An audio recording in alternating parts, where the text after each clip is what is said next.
بسم اللہ الرحمن الرحیم۔ السلام علیکم۔ آپ کیسر خان یوٹیوب چینل دیکھ رہے ہیں۔ آپ جانتے ہیں کہ عمران خان صاحب کا بڑا فیصلہ آج آ گیا ہے۔ اس بڑے فیصلے کے اندر کیا کیا معاملات تھے، کیوں یہ بڑا فیصلہ ہے، بات کرتے ہیں اس کے اوپر۔ ایک بریکنگ نیوز درمیان میں لے لیجئے، وہ یہ ہے کہ کل دوپہر 3:15 بجے جو ڈی جی پی آر کے اندر ہمارے جو کرنل ریٹائر محمد ہاشم ڈوگر ہیں، وہ اہم پریس کانفرنس کریں گے اور اس کے اوپر جو بھی معاملات ہوں گے آپ کے ساتھ شیئر کیے جائیں گے۔ بات کرتے ہیں عمران خان صاحب کے حوالے سے کہ آج ان کے اوپر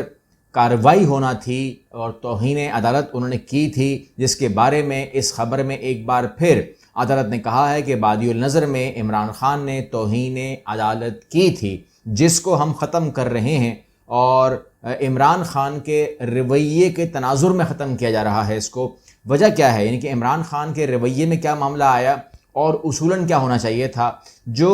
ایفیڈیوٹ جمع کروایا، جو ڈاکومنٹ جمع کروایا عمران خان نے، اس میں ہونا کیا چاہیے تھا اور نظر کیا آیا۔ اس میں یہ ہے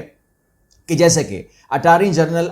عامر رحمان نے بتایا بینچ کو، 5 رکنی بینچ کو بتایا، انہوں نے کہا کہ عمران خان نے غیر مشروط معافی نہیں مانگی اور انہوں نے نہ ہی تو انہوں نے تسلیم کیا ہے کہ ان سے کوئی غلطی ہوئی بھی ہے۔ یعنی کہ ان کا بیہیویئر جو ہے، وہ کہتے ہیں اگر مجھ سے کوئی آپ سمجھتے ہیں کوئی دل آزاری ہوئی ہے، اگر آپ سمجھتے ہیں کہ مجھ سے کوئی غلطی ہوئی تو میں اس کے لیے معذرت خواہ ہوں۔ تو یہ کہتے ہیں یہ اس طرح نہیں ہوتا، وہ کہتے ہیں کہ جی آپ کو پراپرلی غیر مشروط معافی تو پہلے مانگیں اور اس کے بعد جو ہے پھر آپ اپنے آپ کو عدالت کے رحم و کرم پہ چھوڑیں، اس کے بعد پھر فیصلہ ہونا چاہیے کہ کیا کرنا ہے ان کا۔ لیکن اس بات کے اس کو ہٹا کر، یعنی کہ ایڈیشنل اٹارنی جنرل کی بات کو ہٹا کر کے عدالت نے فیصلہ کیا کہ ہم اس کارروائی کو ختم کرتے ہیں، ٹھیک ہے۔ اور بیان حلفی انہوں نے پڑھا اور پڑھنے کے بعد کہا کہ اس میں مزید کچھ اگر آپ کہنا چاہتے ہیں تو کہہ سکتے ہیں، لیکن انہوں نے قبول نہیں کچھ کہا، بلکہ اس کے باوجود چیف جسٹس نے کہا کہ ہم عمران خان کی معافی کو قبول کرتے ہیں۔ اب یہاں پہ ہوا کیا، انہوں نے کیا ایڈ کیا، یعنی کہ معافی مانگنے میں یا جو چیز نے ایک پوائنٹ ادا کی، کام ادا کیا، وہ یہ ہے انہوں نے کہا آپ کی جو معافی کا جو بیان ہے وہ تسلی بخش ہے۔ ایک تو انہوں نے کہا تسلی بخش ہے، نئے بیان میں حلفی میں عمران خان نے غیر مشروط معافی مانگنے سے گریز کیا، جبکہ گزشتہ سماعت پر دیے گئے بیان پر مکمل عمل درآمد کی یقین دہانی کرائی۔ عمران خان نے مستقبل میں ایسے نہیں ہوگا وہ بھی بتایا۔ عدالت نے کرائی گئی یقین دہانی کے بعد عمران خان گزشتہ ہفتے اسلام آباد ضلع کچہری میں پیش ہوئے اور زیبا چودھری کی عدالت میں گئے، لیکن وہ چھٹی پر تھی، وہ نہ ملی۔ عمران خان معذرت کرنے آئے تھے، اگر وہ الفاظ سے ان کی دل آزاری ہوئی ہو تو وہ معافی مانگتے ہیں اس کے اوپر۔ تو عدالت کہتی ہے کہ یہ جو چیز تھی نا، کہ ہمیں جو چیز مطلب ان کو جو پسند آ گئی عدالت کو، یہ کہ جس سے شکایت تھی ڈائریکٹ، کیونکہ ان کو تو نہ کیس سننا تھا، نہ تو وہ اس کے کوئی وہ تھی، نہ تو انہوں نے عدالت آنا تھا، لیکن کہتے ہیں کہ بہرحال عمران خان کی یہ اپروچ بہت ہی پازیٹیو تھی، بہت ہی، یعنی کہ اس کو وہ کہتے ہیں کہ جج صاحبہ کہ آپ نے اپروچ کیا، آپ ان کے عدالت میں گئے اور آپ ان کو فیس ٹو فیس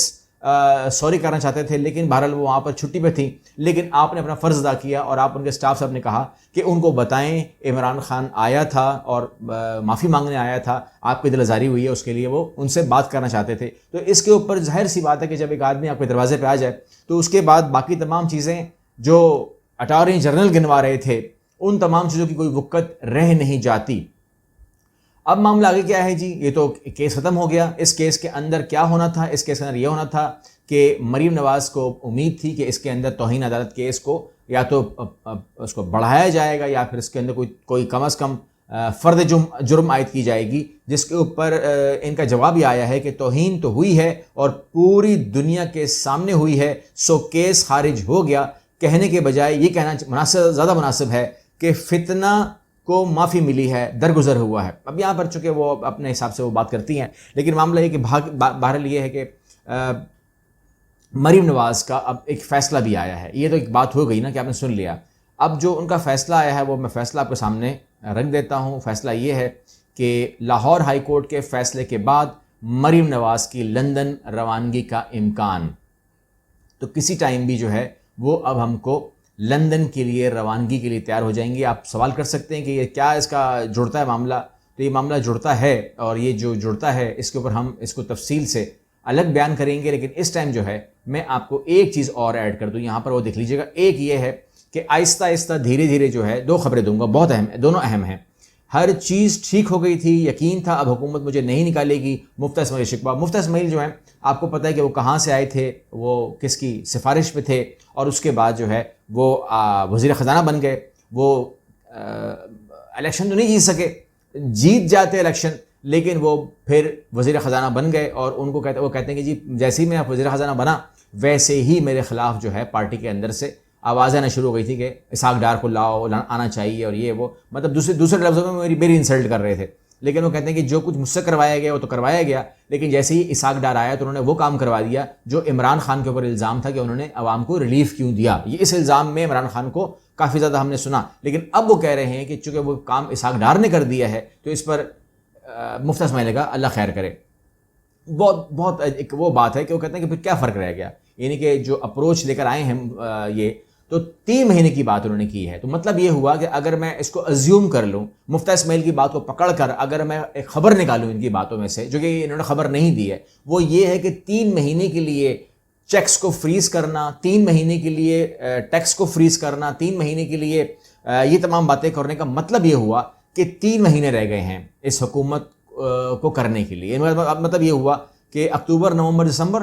ٹھیک ہے نا, تو دسمبر میں یہ حکومت گرا دیں گے اور جنوری, فروری, مارچ کے اندر جو ہے نگران سیٹ اپ کا کام ہوگا, اور مارچ کے اینڈ میں یا مارچ میں کہیں نہ کہیں آپ کو نظر آ جائیں گے. تو یہ چیز نکل کر آتی ہے ہمارے سامنے. آخری میں بات آپ سے کر رہا ہوں کہ آپ جانتے ہیں کہ جو ٹرانسجنڈر کا جو کیس آیا تھا اس کے بعد جو انتہائی بیہودہ فلم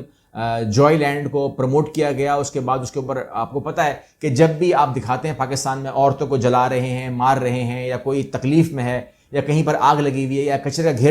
کچرا دکھا دیں تو اس کو ایوارڈ بہت ملتے ہیں. آپ کوئی بھی اچھی فلم دکھا دیں, کوئی بھی صاف ستھری فلم دکھا دیں کہ وہاں پر پاکستان میں امیر لوگ گھوم رہے ہیں, ان کی گاڑیاں ان کے پاس اچھی ہیں, کھانا پورا کھا رہے ہیں, اس فلم کو ایوارڈ تو کیا نومینیٹ بھی نہیں ہوگی. لیکن آپ بالکل کیمرے کو لے جائیں ایک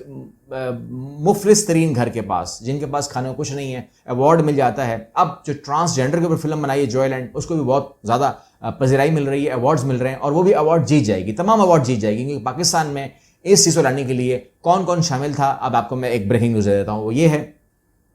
کہ فضل الرحمان نے بولا کہ جی ہمیں بڑا اعتراض ہے, اندازہ لگائی, عوام کو بول رہے ہیں ہمیں بڑا اعتراض ہے, یہ تو گندی بات کر دی حکومت نے, ہم اس کے خلاف سپریم کورٹ میں جائیں گے. چلے گئے سپریم کورٹ. جب چلے گئے سپریم کورٹ, ان کا وکیل کھڑا ہوا تو چیف جسٹس صاحب پوچھتے ہیں کہ کیا JUI قانون کی منظوری میں شامل تھی؟ پہلا سوال, یعنی کہ پہلے ہی ہتھوڑا. تو آپ کو اعتراض ہے اور آپ سپریم کورٹ میں لڑنے کے لیے آئے ہو, پٹیشن لے کر آئے ہو, تو ظاہر سی بات آپ نے وہ کیا ہوگا, اعتراض کیا ہوگا. تو اس پارلیمنٹ کے اندر بھی اعتراض کیا تھا یا وہاں پر ووٹ دے آئے ہو؟ یہ بتاؤ. اگر ووٹ دے آئے ہو تو پھر تو نعرت ہے آپ کے اوپر. تو وہ قانون خود منظور کیا تو عدالت کیا لینے آئے ہیں؟ ٹھیک ہے, JOI نے ٹرانسجنڈر ایکٹ کی حمایت کی تھی. وکیل نے کہا کہ جی ہم نے حمایت کی تھی, ہم نے اس کے حق میں ووٹ دیا تھا. تو اس کے اوپر چیف جسٹس نے کہا کہ اگر قانون خود منظور کیا تو عدالت کے لینے آئے ہو. یعنی کہ آپ 2 باتیں کر رہے ہیں نا, عوام کو یہ بتا رہے ہو کہ ہم لوگ اس کے خلاف ہیں, اور وہاں پر آپ نے اس کے حق میں ووٹ دیا. تو یہ مولانا فضل الرحمان صاحب جو 2 ڈبل گیم کھیلتے ہیں, یہ ہمارے سامنے جب آتی ہے ہمیں دکھ ہوتا ہے کہ مولانا فضل الرحمان صاحب نے کیا سوچ کر ٹرانسجنڈر اس ایکٹ کے تحت ٹرانسجنڈر تو ایسا کور ہے, آپ جانتے ہیں اس کے اندر کیا ہے, آپ جانتے ہیں اس کے اندر کیا ہے. جو اگر کسی نے پڑھا ہوگا, میں نے آپ کو شک بائی شک بتایا تھا نا, چینل کو سبسکرائب کر لیجئے, تمام چیزوں کو میں شیئر کرتا ہوں آپ لوگوں سے, تو دیکھ لیجئے ٹرانسجنڈر ایکٹ کے نام پر کیا گیم کھیلا گیا, اور اب عوام کے دکھانے کے لیے جو ہے سپریم کورٹ میں اس کے اوپر رونا دھونا مچایا ہوا ہے. اگلی ویڈیو ملتے ہیں, اللہ حافظ.